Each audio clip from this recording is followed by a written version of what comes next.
हमारे टीएमसी के महान लीडर नेता और विशेष तौर पर ख़ास तौर पर हमारे गौतम पाल साहब जिन्होंने मुझे फ़ोन किया और मुझे यहाँ आने का निमंत्रण दिया। आज आपकी ये सभा देखकर मुझे बहुत ही ज़्यादा प्रसन्नता और खुशी हो रही है और होना भी चाहिए, क्योंकि मैं आज तक किसी भी राजनीतिक स्टेज पर जाकर मैंने किसी नेता का प्रचार नहीं किया है। ये मेरा पहला मौका है और मैं सिर्फ गौतम पाल के लिए यहाँ जो आया हूँ उसकी ज़रूरत मुझे सिर्फ इसलिए पड़ी क्योंकि ये जो लड़ाई हो रही है इलेक्शन की, ये लड़ाई चुनाव की नहीं है, इलेक्शन की नहीं है। ये जो लड़ाई है वो असल में सच और झूठ की लड़ाई है।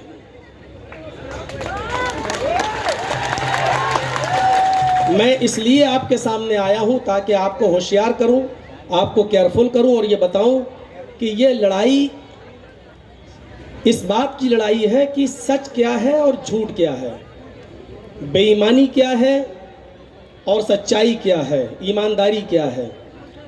और इसी चीज़ को मैं उजागर करने के लिए आपके सामने आया हूँ। इस वक्त हम और आप सब जानते हैं कि हमारे इस खूबसूरत बंगाल को भी गुजरात बनाने की नापाक कोशिश की जा रही है, लेकिन मुझे आपसे ये उम्मीद है कि आप ऐसे जहरीले सांपों के फन को कुचल देंगे और उनको उनके इरादों में कामयाब नहीं होने देंगे। ये लड़ाई बंगाल को बचाने की लड़ाई है, ये लड़ाई इस देश को बचाने की लड़ाई है। अगर ये लड़ाई देश के बचाने की और बंगाल के बचाने की नहीं होती तो मैं नहीं आता। मैं सिर्फ इसलिए आया हूं कि आपको ये बता दूं कि किस तरीके से हवाई जहाज़ के अड्डे, एयरपोर्ट बेच दिए गए हैं, किस तरीके से स्टेशनें बेच दी गई हैं, LIC बेच दी गई है और स्टेडियम को अपने नाम पर बनाया जा रहा है। आप होशियार रहिए, आपको भी आपके बंगाल के बेचने की प्लानिंग हो चुकी है, लेकिन आप इस प्लानिंग पर पानी फेर सकते हैं, क्योंकि आपकी ताकत और आपकी शक्ति सबसे अच्छी और सबसे ऊपर शक्ति होती है। इसलिए आपकी शक्ति की मुझे ज़रूरत है। इस वक्त ममता बनर्जी अकेली एक ऐसी लेडी सिंघम की तौर पर उभरी हुई है जो इन तमाम जहरीले सांपों को सर को अकेले कुचलने के लिए तैयार है। ये लड़ाई पूरे सिस्टम के खिलाफ हो रही है। आप ये देखिए कि किस तरीके से अभी इलेक्शन के मौके पर CRPF की तरफ से गोलियां चलाई गईं और एक वर्ग विशेष के 4 लोगों की हत्या कर दी गई है। बिल्कुल आग जलाने की कोशिश की जा रही है, वातावरण को हिंदू और मुसलमान बनाने की कोशिश की जा रही है। लेकिन बंगाल वालों, तुम बहुत समझदार हो। हमेशा हिंदू और मुसलमान, सिख और ईसाई एक साथ मिलकर रहे हो। ऐसी साजिशों को कभी कामयाब मत होने देना। एक अकेली औरत और दूसरी तरफ एक अकेली बहादुर शेरनी और दूसरी तरफ नरेंद्र मोदी, इस देश के प्रधानमंत्री, दूसरी तरफ अमित शाह, तीसरी तरफ पूरा चुनाव आयोग, इलेक्शन कमीशन। आप देख रहे हैं एक अकेली औरत इन तमाम लोगों का मुकाबला कर रही है। इस वक्त आपकी सहायता की, आपकी मदद की, आपकी हेल्प की जरूरत है और मुझे उम्मीद है कि आप उनका पूरा साथ देंगे, पूरा समर्थन आप करेंगे। ममता बनर्जी को हम सिर्फ बंगाल तक सीमित नहीं देखना चाहते हैं। मौलाना जर्जीस आपके सामने आया है वो सिर्फ ये बताने के लिए कि ममता बनर्जी ही एक ऐसी लीडर है जो न सिर्फ बंगाल की CM बल्कि इस देश की प्रधानमंत्री बनने के लायक है। वही है जो इस देश के उसूलों पर कायम रह सकती है, जो संविधान को बचा सकती है, जो हिंदू और मुसलमान सबको एक साथ लेकर चल सकती है। वही एक औरत है जो बता सकती है कि संविधान क्या है, जो ये बता सकती है लोगों को कि देखो सबको एक साथ लेकर किस तरीके से देश को चलाया जा सकता है। लिहाजा आपको इस वक्त बैठने की जरूरत नहीं है। बंगाल वालों, इस वक्त आपकी सख्त जरूरत है। माहौल खराब करने की नापाक अपवित्र कोशिशें की जा रही हैं, लेकिन आप उन तमाम कोशिशों को नाकाम कर दीजिए। और गौतम पाल साहब के लिए मैं खुसूसी तौर पर यह कहूंगा कि इतने भारी वोटों से इनको जिताइए, इतने भारी वोटों से कि दुश्मन सोचने पर मजबूर हो जाए। हमारे मोदी जी को बहुत शौक है ये पूछने का कि तुम्हें कब्रिस्तान चाहिए कि शमशान चाहिए। मुझे उनकी 2018 की वो स्पीच याद है जो उन्होंने फतेहपुर में दी थी। कहा था कि शमशान चाहिए कि कब्रिस्तान चाहिए, और बार बार ये पूछा गया पब्लिक से और कहलवाया गया कहो कि शमशान चाहिए, कहो कि शमशान चाहिए। मैं आपसे निवेदन करता हूं कि 22 तारीख को होने वाले इलेक्शन में टीएमसी के नेता को जिताकर, विपक्षी की नेता को हराकर शमशान ही पहुंचा दीजिए, इसलिए कि इनको शमशान से बहुत ज्यादा प्यार है, इनको शमशान से बहुत ज्यादा मोहब्बत है। इनको आप शमशान पहुंचाने का काम कीजिए। मेरे भाइयों और बहनों, आप सबसे मैं एक निवेदन और करना चाहता हूं, और वो बहुत खास निवेदन है। दुनिया का कोई धर्म ऐसा नहीं है जिसने नफरत सिखाई हो। दुनिया में कोई धर्म ऐसा नहीं है कि जिसने नफरत सिखाई हो। और जब मोदी जी और अमित शाह ने ममता बनर्जी के ऊपर इल्जाम लगाया और किसी ने उनको ममता से ममता बेगम कहने की कोशिश की, तो उन्होंने अपने स्टेज पर चंडी पाठ करके बताया कि मैं इतनी बड़ी हिंदू हूं कि तुम विचार में नहीं ला सकते हो, तुम अपने दिमाग में नहीं ला सकते हो।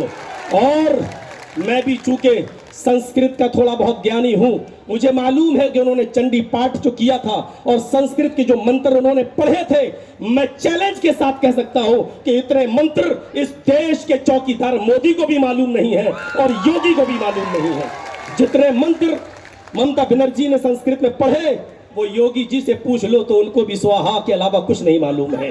और आज हालत ये हो चुकी है कि शमशान घाट की बात करते करते मैं अभी सीधे लखनऊ से चला रहा हूं। आज की रिपोर्ट बता रहा हूं कि कोरोना वायरस में मरने वालों की संख्या इतनी ज्यादा है कि आज लाशों को जलाने के लिए चिता नहीं मिल रही है, लाइन में लगी हुई है जो लाशें। विकास इतना किया हमारे देश के प्रधानमंत्री जी ने, सबका साथ सबका विकास का नारा ऐसा लगाया कि आज जिंदे तो जिंदे, मुर्दे भी लाइन में लगे हुए हैं। आज मुर्दे लोग भी लाइन में लगे हुए हैं। आज चारों तरफ देख लीजिए, हम शिकायतें क्यों कर रहे हैं? हमने लड़ाई लड़ी कब है? हमने भाईचारे के ऊपर लड़ाई कभी लड़ी है? हमारी तो लड़ाई हमेशा मंदिर और मस्जिद के ऊपर रही है, और आज देख लीजिए मंदिर भी बंद है और मस्जिदें भी बंद हैं। मेरे भाइयों, मंदिर और मस्जिद के मुद्दों से उठकर विकास के मुद्दे पर आइए, भाईचारे के मुद्दे पर आइए, देश की उन्नति के मुद्दे पर आइए और भाईचारा हमेशा कायम रखिए। क्योंकि मैं मुसलमान हूं, लेकिन मैं जानता हूं कि हमारा कुरान हमें भाईचारे का निमंत्रण देता है। हिंदू भाई है, इनसे पूछिए कि क्या हिंदू धर्म नफरत सिखाता है? मैं एक मंत्र आपके सामने पढ़ता हूं और देखिए इस मंत्र में क्या कह रहे हैं रामचंद्र जी।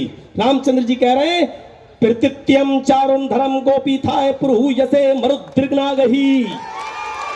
प्रत्यत्यम चारुण धर्म गोपीथाय पुरहु यसे मरुद्रिग्नागही।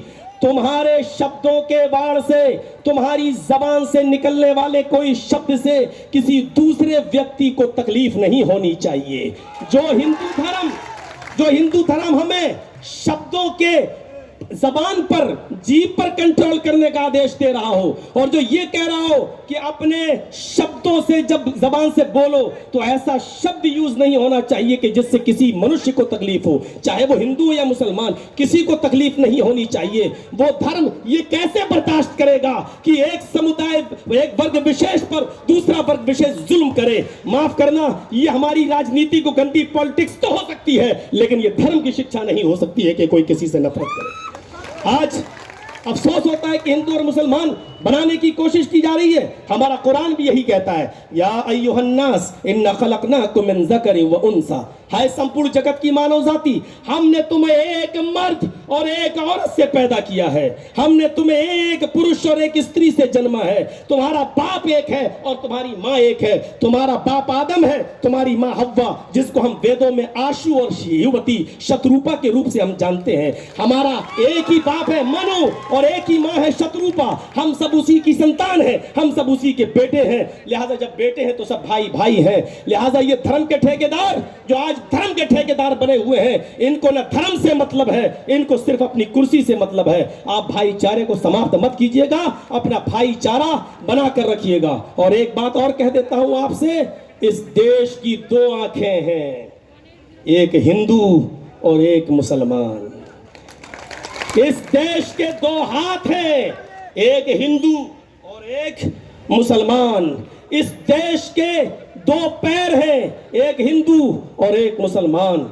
ये देश उस वक्त सलामत है जब हिंदू भी सलामत है, सुरक्षित है, और मुसलमान भी सुरक्षित है। अगर किसी एक को तकलीफ पहुंचाने की कोशिश की, अगर किसी एक को सताने की कोशिश की, तो गोया कि एक आंख आप फोड़ रहे हैं, एक हाथ आप तोड़ रहे हैं, एक पैर आप काट रहे हैं। और याद रखो, अगर इस देश में एक भी धर्म का, एक भी धार्मिक इंसान को तकलीफ हुई तो यह देश काना हो जाएगा, यह देश लूला हो जाएगा, यह देश लंगड़ा हो जाएगा। इस देश को लंगड़ा होने से, इस देश को लूला होने से, इस देश को अपाहिज होने से बचाइए, और बचाने का काम आपका है। हिंदू और मुसलमान सबको साथ में लेकर चलिए, और यह काम सिर्फ एक ही औरत कर रही है, और वो है ममता दीदी। वो है ममता दीदी, जिसने हिंदू को हिंदू नहीं, मुसलमान को मुसलमान नहीं, जिसने अपना सबसे बड़ा धर्म समझा इंसानियत का, जो गरीबों की मसीहा है। आप गौतम बुद्ध के हाथ को मजबूत करके ममता बनर्जी को मजबूत करिए। वैसे तो मैं आपकी लहर देखकर मैं समझ गया हूं कि गोदी मीडिया क्या चीख चीख कर ऐलान कर रही है और वास्तविकता क्या है, वास्तविकता क्या है। और गोदी मीडिया का हाल तो आप जानते ही क्या है। गोदी मीडिया का हाल कभी सही सच्चाई में समझना है तो ये समझ लीजिए कि गोदी मीडिया ये है कि कोई आदमी अगर पानी में डूब रहा है तो उसको बचाएगी नहीं। कोई आदमी पानी में डूब रहा है और ये गोदी मीडिया उसके सामने पहुंच जाए तो ये उसको बचाएगी नहीं, बल्कि उसके मुंह में कैमरा घुसड़ के पूछेगी आपको कैसा लग रहा है, इस वक्त आपको कैसा लग रहा है, इस वक्त आपको कैसा लग रहा है। और हो सकता है कि शाम तक अब न्यूज़ चैनलों पर आपको हटाकर अब मुझे ही दिखाया जाए। मुझे मालूम है कि किस सिमत की तरफ आपको बहकाया जाएगा, लेकिन इस लेडी सिंघम के हाथ को मजबूत करिए। ये घायल शेरनी है, घायल शेरनी। अमित शाह और मोदी जी ये सब जहरीले सांप हैं, जहरीले सांप, और इन सांपों के सरों को कुचलने के लिए अकेली शेरनी काफी है।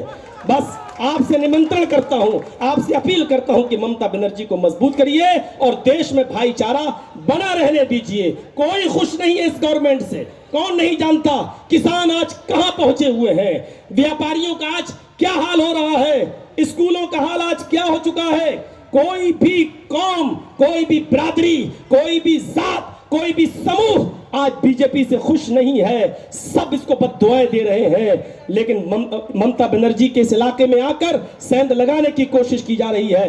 आपसे मैं फिर अनुरोध करता हूं, फिर एक बार रिक्वेस्ट करता हूं, फिर आपसे अपील करता हूं। मुझे आशा है, मुझे उम्मीद है, मौलाना जर्जीस एक मुस्लिम होने के नाते इतना बोलता है कि मैंने आपकी भीड़ देखकर यह अंदाजा लगा लिया है कि आपको जिसको मारना था वो मर चुका है, आपको जिसको मारना था वो मर चुका है, और हमने जनाजा पढ़ा दिया है, हमने जनाजा पढ़ा दिया है। अब दफन करने का काम बाकी रह गया है, वो 22 तारीख को आपका है। मुझे उम्मीद है कि आप दफन कर देंगे।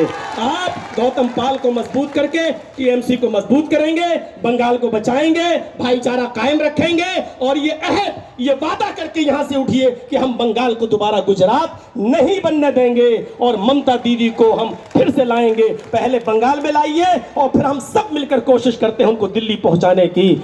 बंगाल जिंदाबाद, हिंदुस्तान जिंदाबाद। सलाम।